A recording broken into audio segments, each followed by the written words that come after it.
बहुत समय पहले 7 पहाड़ों और हरे भरे जादुई जंगलों के बीच बसे एक राज्य में एक चमत्कार हुआ।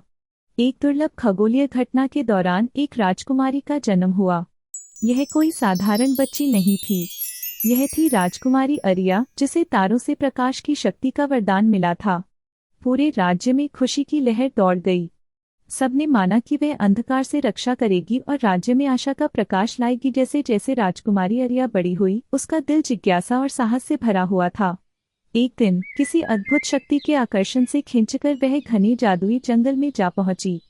वहां उसने एक चमकती हुई गुफा खोजी जो पेड़ों के बीच छुपी हुई थी।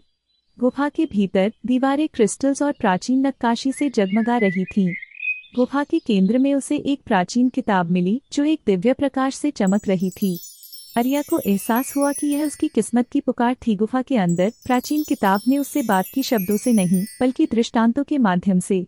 उसने अरिया को उसके उद्देश्य का पता बताया, उसे राज्य को आने वाले अंधकार से बचाना होगा।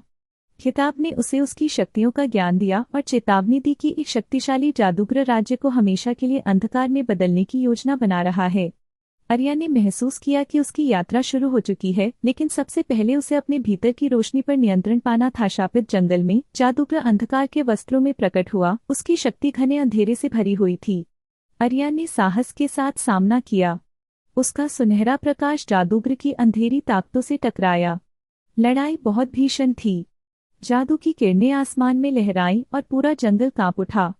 जब जादूगर का अंधकार मजबूत हो रहा था, अरिया ने अपने राज्य के लोगों के प्यार और विश्वास की ताकत को अपने भीतर समेटा। उसने एक आखिरी प्रबल किरण चलाई जिसने जादूगर को हरा दिया और राज्य को बचा लिया। जादूगर को हराने के बाद अरिया अपने राज्य में वापस लौटी। राज्य अब सुनहरी धूप और शांति से नहाया हुआ था। पहाड़ियों और बागानों के बीच लोग उत्सव मना रहे थे। सभी ने अरिया को सम्मान दिया और माना कि वह न केवल उनकी राजकुमारी थी बल्कि उनकी रक्षक भी थी। राज्य के मुख्य चौक में भव्य उत्सव मनाया गया। अरिया एक सजे हुए मंच पर खड़ी होकर अपने लोगों को संबोधित कर रही थी।